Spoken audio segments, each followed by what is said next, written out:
across the board with the Mew VMAX, a deck that we know is strong, a deck we know is consistent. She's got the grabber, Kyle. Yeah, the grabber definitely can do some things. This is such a fun matchup because of the Luxray V tech that we saw from last week in Peoria, doing a lot of work against the Charizard. There's no Charmeleon here. So if you can grab or get rid of that Charizard, it's going to throw a big wrench in Juan's plans because of the reliance on Arceus and Bibarel. The chance to be disrupted is a lot higher. Both of these players, this is going to be the first time that they've been on stream playing as well. And we've talked to some of our first-time stream competitors before, and experiencing it for the first time can sometimes throw you off your game, but I think that both these players are going to do us proud. Yeah, absolutely. This is going to be a fun one to watch. It's going to be interesting to see if rare candies can come down before the second turn, well, after the second turn, because Emmi's going to be tackling those things left and right with the Luxray. Hopefully, prize cards are nice to us here. So I want to see some good action. Oh, the Panic Mask tech from way back for the Gardevoir matchup. Not going to be relevant here. Just prizing up for a Seal Stone, a VMAX, Path to the Peak. The Arceus V-Star being in the prizes is a little spooky with the Nest Ball and Ultra Ball. As you said, Kyle, Charizard is all about getting established in the first 1 or 2 turns. So if you miss out on the ball search or for that getting that key evolution Pokemon you need, could put Juan too far behind in terms of tempo. Yeah, we'll see if the Arceus will be able to perform Starbirth, help out in finding that rare candy Charizard in the intro. I mean, the tide of the game can turn so quickly once that Dark-type Pokemon is in the active spot. It's a lot of hit points to work through if you're Emmi.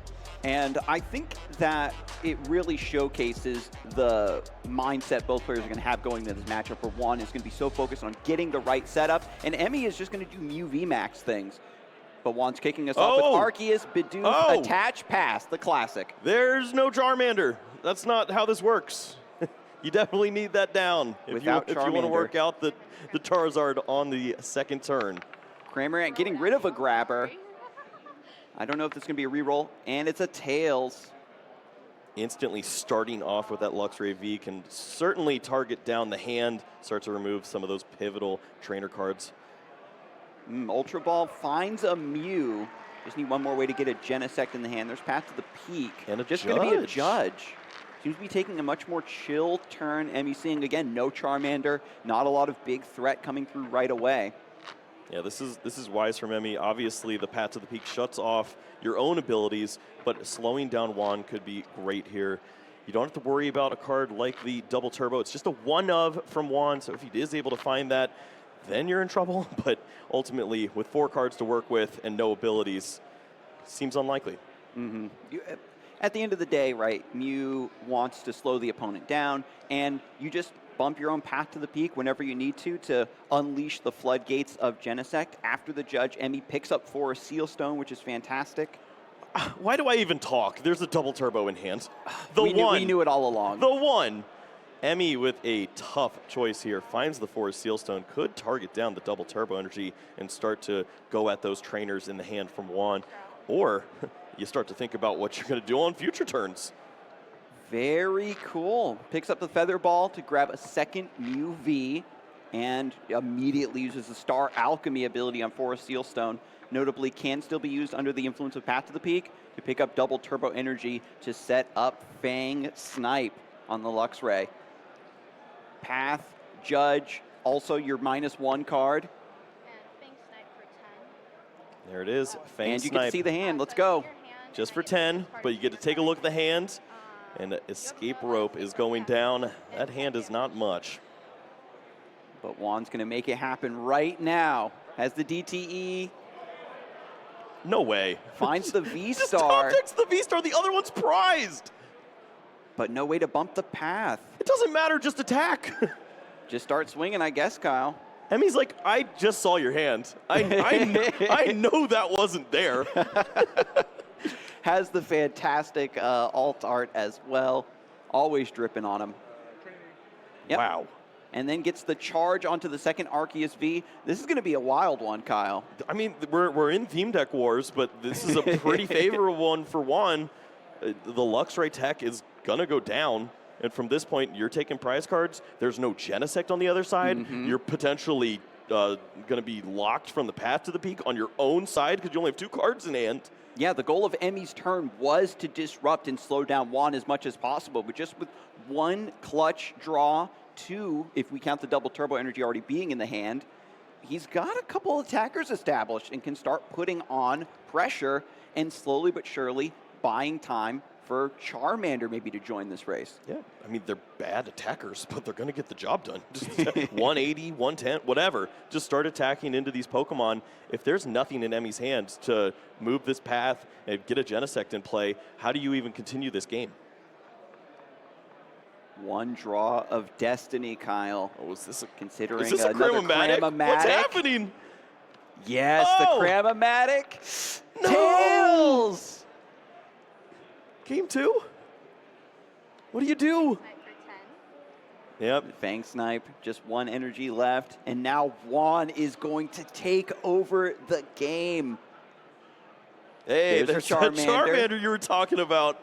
As soon as this path to the peak, Emmi's going to have to bump her own back to the peak to get Genesect set up, use the draw power to come back into this game, and as soon as Path to the Peak leaves play, Juan is free to use that Star Burst, get the Rare Candy, get the Charizard EX, and then you have a big darkness-type attacker to pressure the UV Max. Well, there's a little math problem there. There's 1 card in hand. Lost Vacuum is usually how you move this. That means there's no cards to be Genesect.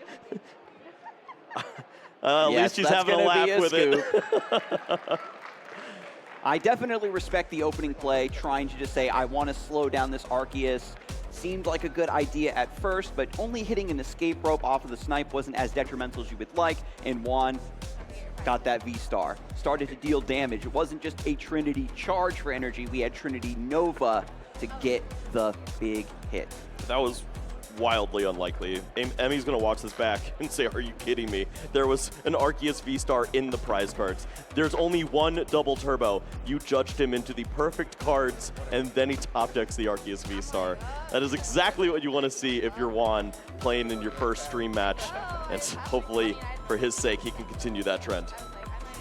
If we run that back again, I think on average, we're going to see a lot more of an explosive turn 1 from Emmi. Flip tails on a couple Cram-O-Matics, and that's, I remember back when UVMAX kind of developed a reputation of being a bit of a coin flip deck because of the importance of Cram-O-Matic to get things done. And if those went heads, looks like a very different game, Kyle. So as they shuffle the cards and set up for game number 2, I'm hoping that we'll get something a little bit more interesting off the ground. Yeah, the trend of this deck was so often to move away from the nest ball, go towards feather ball, and you can see where that is a bit of a hindrance here, as no Genesect were found on that opening turn. You need to continue to draw with this deck, establish Pokemon, and while you are building your own hand and your own setup, Luxray is buying you time. And that just was not the case here, and Juan was able to put on so much pressure in the opening turns. It's pretty often, I think, we do see players go for the early path to the peak in order to slow their opponent down, and it ends up backfiring.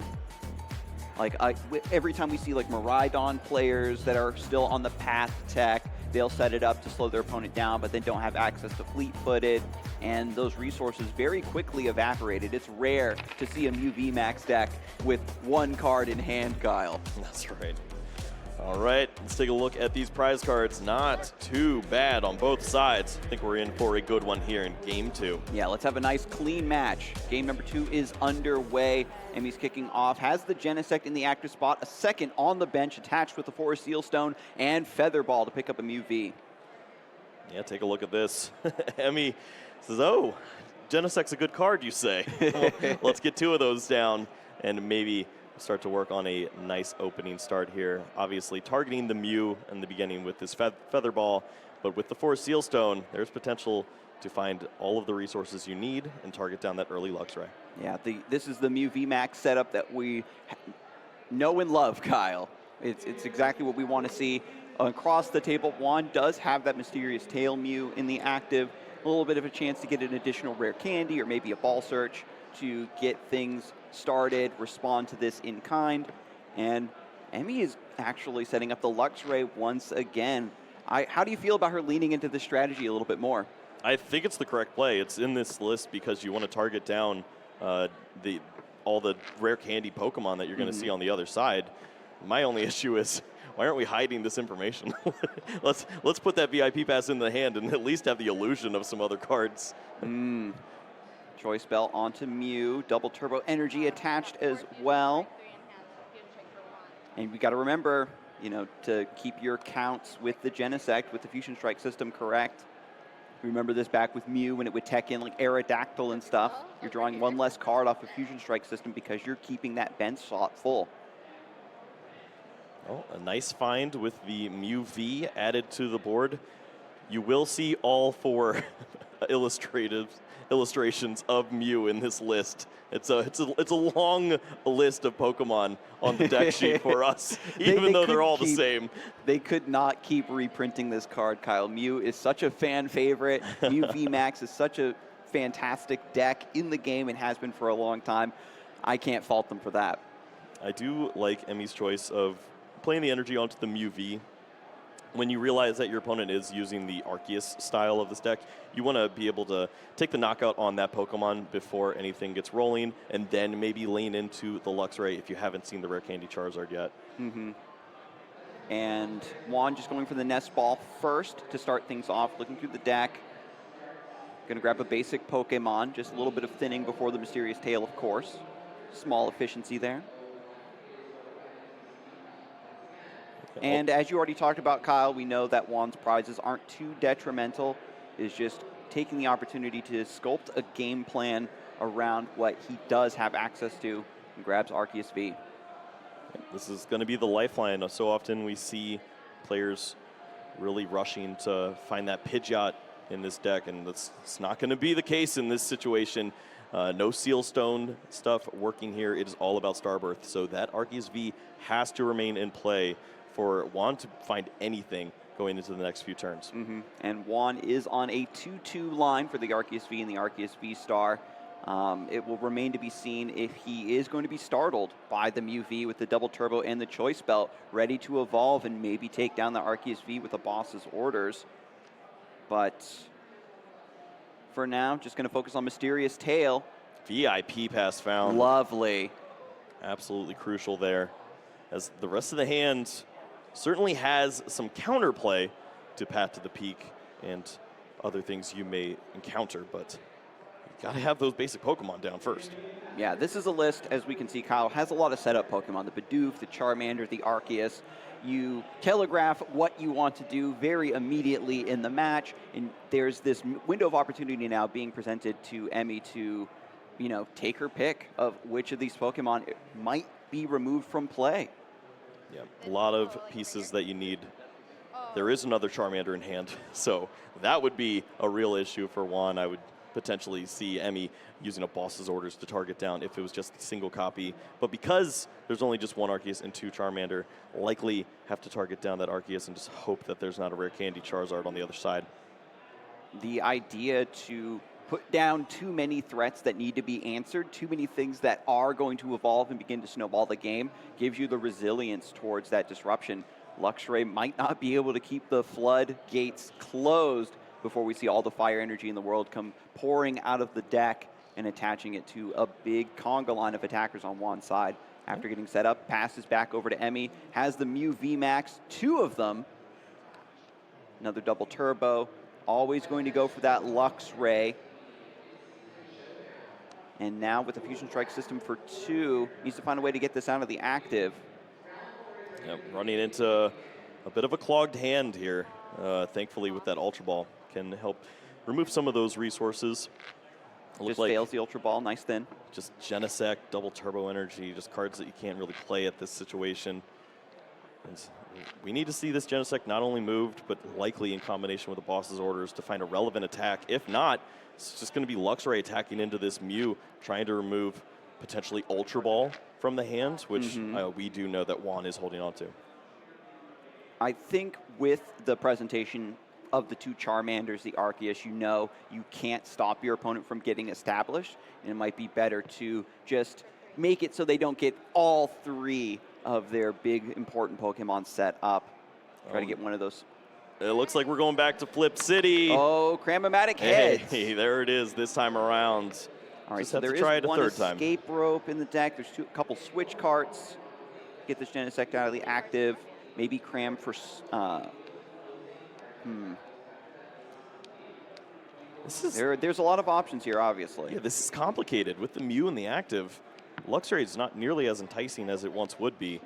Judge is going to be the answer. There's still... Oh, there's no Genesect left. This has to be the switching effect, or this is going to be a lost turn. Wow. Huge call out here, trying to... I think it's because, as you said, Kyle, right, the Mew isn't as enticing to attack into, so by pivoting to a Judge, maybe you can still keep your opponent under control. As long as there's no Candy, Charizard, or Arceus V-Star, this would end up being the correct play, and who knows, Switch Cart might be in these 4 cards right now for Emmi. Oh, another Cram-O-Matic. She went for the deck. That's a good sign. Hit the heads, and now if there wasn't a switching option, could be grabbed. I think it was a Pat to the Peak. Yeah, so there must be something else working in this 2-card hand. It's just so complicated staring down the Mew. You don't want to knock this Pokemon out with Mew VMAX. You walk into some potential issues with Rare Candy Charizard on the other side. And similarly, if you attack with the Luxray, sure, you get rid of an item, but Mew just finds it again. You're only dealing 10 damage. And has the escape rope. If you're Juan, just probably promote the Pidoof, maybe give up one of the Charmanders. Okay, and Emmi likes what she sees. Promotes the Luxray V, Path to the Peak to turn off the Starbirth and Infernal Rain. And Iono goes to the discard pile, thanks to Fang Snipe. Yep, counter Stadium in hand, Bibarel as well. This could be a huge turn for Juan if he's able to locate Ultra Ball or Arceus V-Star. And Juan is happy to have this Charmander in the active. Bibarel can come up huge with Industrious Incisors to draw up to 5 cards. Just Lost City to bump the path, maybe attach this Panic Mask somewhere to the side. If you're Juan, do you want to save the boss's orders or just use it right now so you draw 5 and just know that you're going to get the Rare Candy Charizard? There's too many supporters that you could run into here. I think you have to hold on to it and just hope. Rare Candy Charizard. Was there ever any doubt, Kyle? Yes, I've played this deck. It doesn't do that for me. That's why I'm here. Juan is the chosen one. Rare Candy Charizard. Infernal Rain now coming through. 3 Fire Energies from the deck. Placed anywhere you like. This will probably be 2 on the active, maybe 1 on the second Charmander, or probably on Arceus, so it has 3 energy attached. Yeah, threatening with the Arceus certainly sounds like a great choice. Rare Candy Charizard, even if it does happen, you're probably finding it when a Path to the Peak is not established. It's just a difficult combination to draw into, but ultimately going to go ahead and throw the energy down there. Yeah, and this is nice thinning, right? Just increases the odds of drawing into an important piece later on. And Emmi hasn't taken any prizes yet, but Burning Darkness still going to be a decent swing, especially with that boss's order still in the hand. Absolutely, yeah, the knockout not lined up yet, but pressure is there, and the boss's orders now we see is going to take a huge knockout there on the Mew VMAX. Whew. And this was one of Charizard EX's original claims to fame, having a giant Darkness-type attacker to win the Mew VMAX matchup. 3 prizes going over to Juan. Emmi promotes the second Mew VMAX into the active, but is this going to be too late, Kyle? It seemed like with the potential to disrupt the Charizard, using the Luxray V, using Path to the Peak, Juan just drew out of every dire situation and is ruling this game. This is a lot to ask. A lot of power tablets. Is it even feasible at this point to deal 320 damage? Yeah, you got to try. And if we know anything, Mew can draw tons of cards. Try to find that out. It's just a matter of how many cards can Emmi Stonier draw this turn after a Pal Pad. It's a couple supporters back. I saw, was that 2 bosses orders? Just the 1 plus another? We'll see. I wonder if you just try to buy time in a situation like this. stall against the Bibarel and remove trainers. That might be what Emmi is thinking about, putting that boss's orders back in the deck, maybe bring Bibarel into the active spot. One escape rope already used.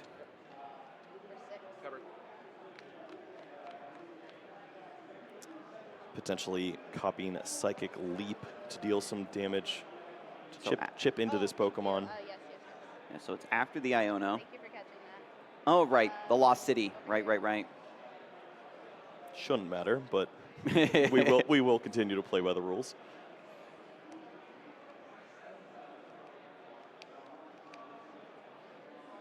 We've got one more Fusion Strike system, if I'm not mistaken.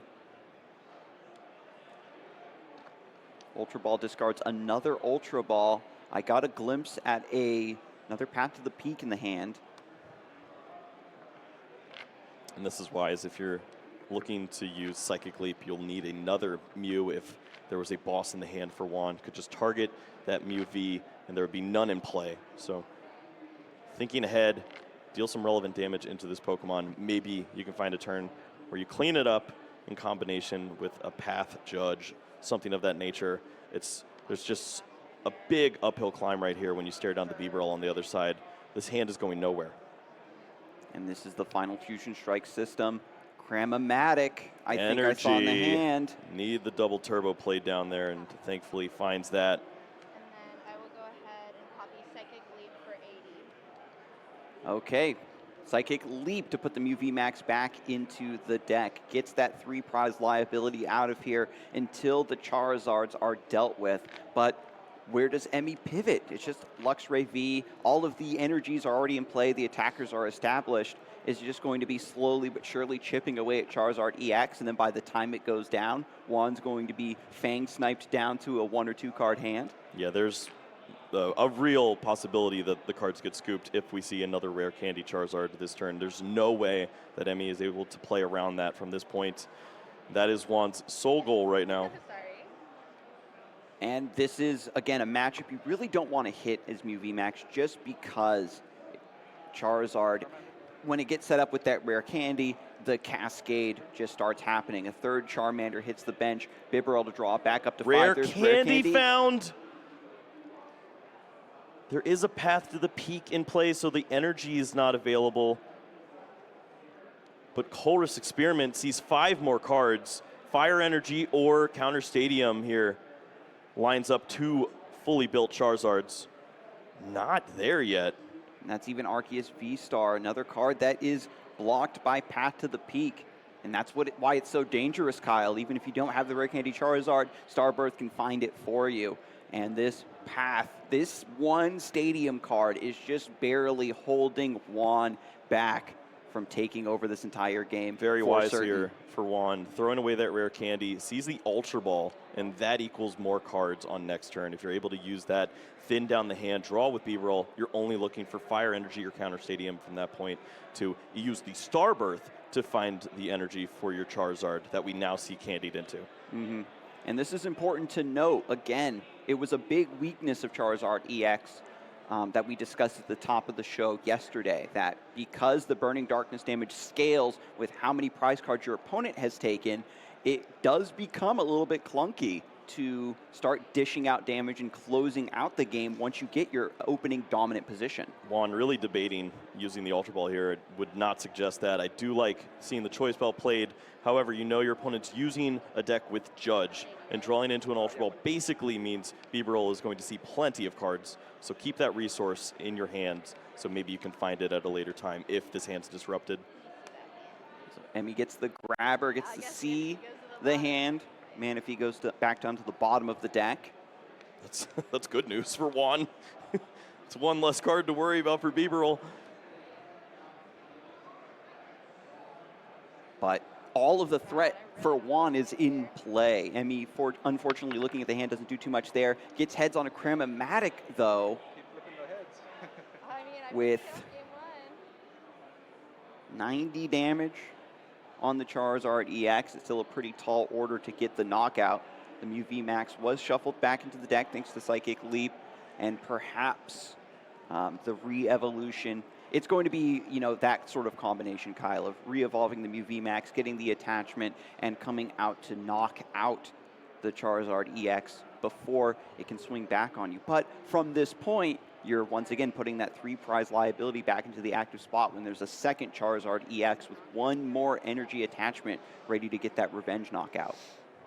It's a ticking clock. You need to present a threat. You need to take a knockout. That's going to require Mew VMAX, double turbo, 2 power tablet in order to take the knockout at this point. You're asking a lot from your deck. You have a path in play right now. The Cramomatic can find you potentially a supporter to help ease your mind, maybe draw some more resources. Boss's Orders is the choice. We do not like this Bibarel. Yeah, Bibarel comes to the active. It's a classic tactic because of that 2 retreat cost. And after the Fang Snipe, Ino goes away, but this is fine. Juan now unable to use the Ultra Ball with the second one just in the hand. Industrious Incisors for 3. Whoa, whoa, whoa, whoa, whoa. Counter Stadium in hand now. This means that Starbirth is available. If there's a way to move this Pokemon by one of the 2 escape ropes, we're looking at Charizard attacking this turn for a knockout. Lost City played down. Juan is completely unstoppable, Kyle. With just a few draws here and there, has managed to make this matchup look so easy breezy. Industrious Incisors drawing into the most needed cards, discarding the Boss's Orders and the other Ultra Ball to dig a bit deeper. Thankfully for Emmi, no Mew VMAX in play, or that would have been the game. Starbirth for Escape Rope, Boss's Orders in hand. A Charizard knockout would have been imminent. Juan, I don't think he cares where the knockout is coming from this turn. Throwing away the Boss's Orders there. Just wants to take the 2 prizes, present 2 threats of Charizard. Yeah, and we can see Juan was also taking the opportunity during that Ultra Ball search just to verify that the escape ropes are there, that the plan is all still ready to go.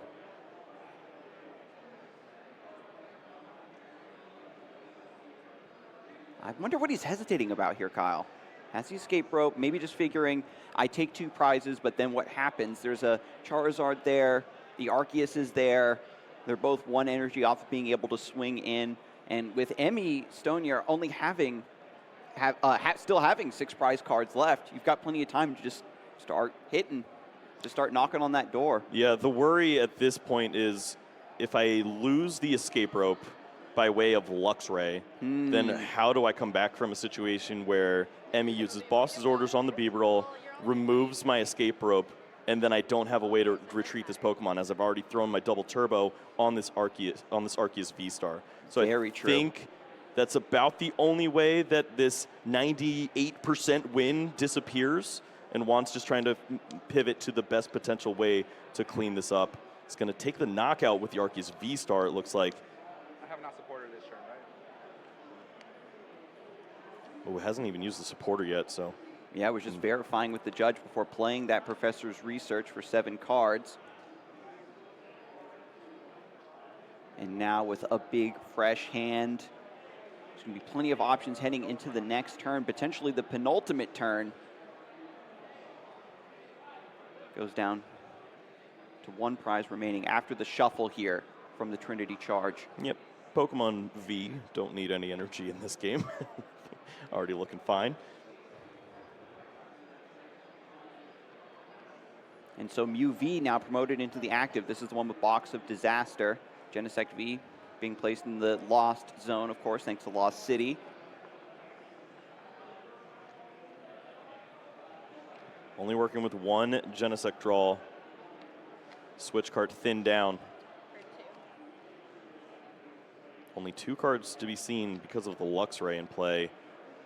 I don't think those were the best. Yeah, what was it? There a grabber. it is. And there's the concession. Juan Cardenas making us remember Charizard EX is still a deck in this metagame. There is a different way to play this deck. You do not need to play Quick Search if you don't want to. And This list is so much stronger against Mew. When the Grabber Luxray version does not work if there's a consistent attacker in the active position, and that Arceus V-Star is something to worry about for sure. And there's the play, the counterplay, the counter-play when you consider all the decks and options you can bring to a big Pokemon tournament like this.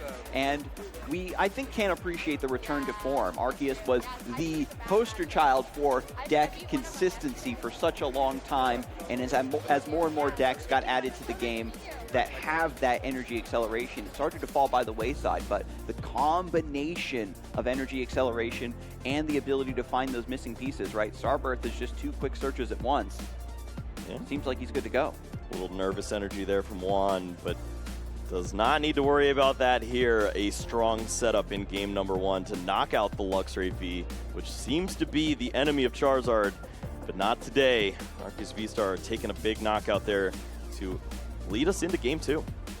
Yeah, and Emmi finally started to make things work with the Cram-O-Matics. Had all the pieces needed, but just was not able to keep Juan from getting all of the threats established. And as you said, Kyle, once there's a consistent attacker in the active spot, there's just really nothing you can do. After the first Mew VMAX went down, and the only other attacking option that a Mew VMAX has is to play right back into that same situation.